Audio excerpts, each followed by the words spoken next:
Hi there, and welcome to this day in history for April 29th. April 29th is the 119th day of the year in the Gregorian calendar, 120th in leap years, with 246 days remaining to the end of the year.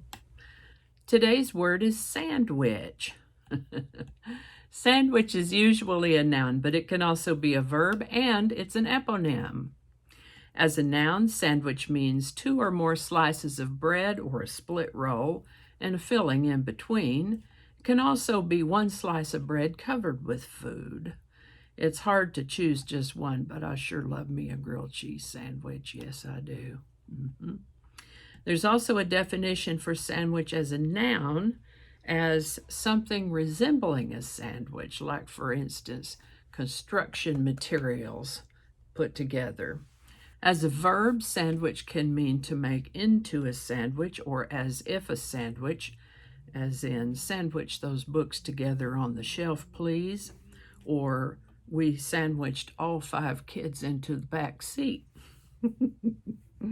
It is, as I mentioned, an eponym, and it's named after John Montague, the 4th Earl of Sandwich. He lived in the 1700s. There are a variety of ways that the story can be told, but one popular story is that he liked to play cards and he didn't want to trouble himself to leave the card table to go to dinner, so he would just ask his servants to bring him some sliced meat between a couple pieces of bread. Didn't take long, as the story goes, for other people to ask for the same as sandwich, and so the sandwich evolved. First known use of the word sandwich in this food context is 1792, and as a verb in 1861, sandwich. Now, if you caught yesterday's episode, you might have heard that I had a little health incident, and I didn't want to be on camera, but I'm feeling much better, so here I am, feeling much better.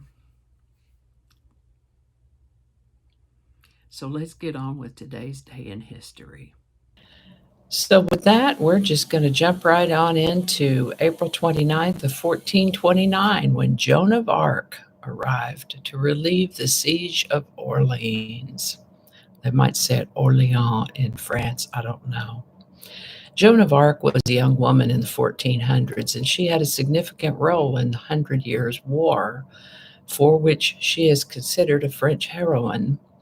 As charges against her were politically motivated, and we'll get into that in just a moment, her accusers looked for any prosecutable offense with which to charge her. For example, when she was fighting in the war, she wore attire appropriate for that task, which happened to be male military clothing. So they charged her with the heresy of cross-dressing. Heresy.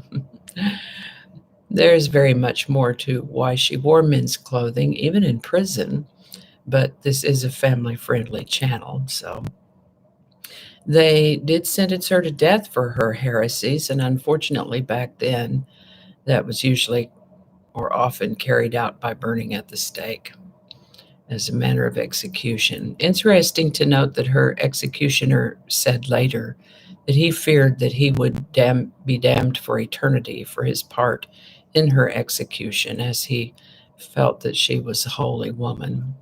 Eventually, her case was appealed, albeit posthumously, and her conviction was reversed, and she was declared innocent about 20 years after her execution. Furthermore, Joan of Arc was then declared a martyr, and in 1909 she was beatified as a saint. Joan of Arc is the patron saint of France, martyrs, captives, military personnel, people ridiculed for their piety, prisoners, soldiers, and women in the armed services. Joan of Arc. The galaxy Centaurus A, also known as NGC 5128, was discovered by James Dunlop on April 29, 1826. James Dunlop was a Scottish astronomer working in Australia.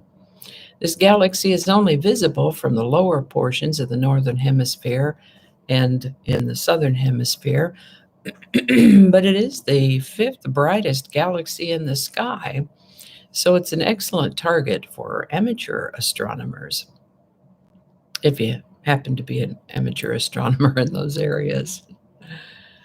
On April 29, 1861, the Maryland House of Delegates voted not to secede from the Union. This is the birthday of William Randolph Hurst, born April 29, 1863. He was the founder of the Hearst Corporation, which still exists. It's now a multinational mass media conglomerate with television, magazines, and internet subsidiaries. Hearst was one of the progenitors of a phenomenon called yellow journalism.